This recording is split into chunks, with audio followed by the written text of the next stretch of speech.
Hello, I'm Jodi Ginsberg, and today I want to talk to you about knee injuries.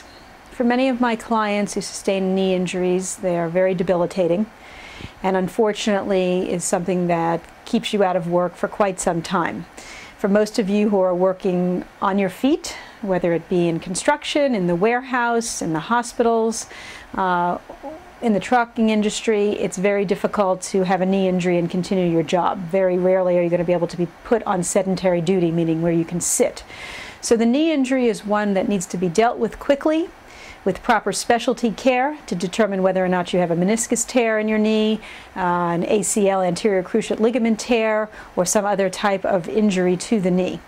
Many times, whether you're climbing onto your pieces of equipment or if you've slipped and fell at work, you know that you have that immediate pain in your knee with swelling, and the problem continues. It does not go away with a couple of aspirin.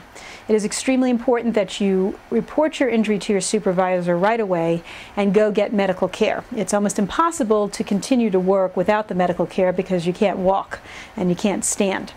In our practice, we are very insistent that our clients get their care with specialists who only deal with the joint injuries. Many of the specialists will deal with knees and they'll deal with shoulders, and that's the only type of doctor we want you to see after you get your general MRI done, so we can determine what exactly is wrong and get you to the proper specialists who can then from that point forward determine whether or not you need injections or you're going to need surgery on the meniscus or the ACL or whatever other structural problem is going on in the knee with anterior cruciate injuries or cartilage injuries or things of that nature.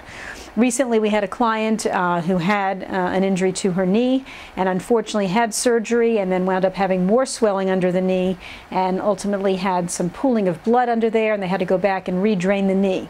So it's very important that we are monitoring this for you very quickly.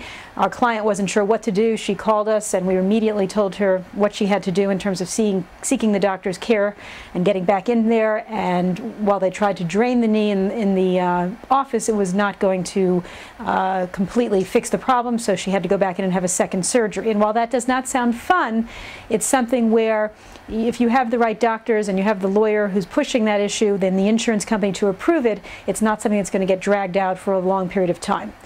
Bottom line is, when you have a knee injury, you need to get the proper care, you need to get the proper weekly benefit checks going if you're going to be out of work, the proper restrictions on you. Please give us a call. We'll be happy to speak with you about it and advise you properly. You can reach me directly at 770-351-0801.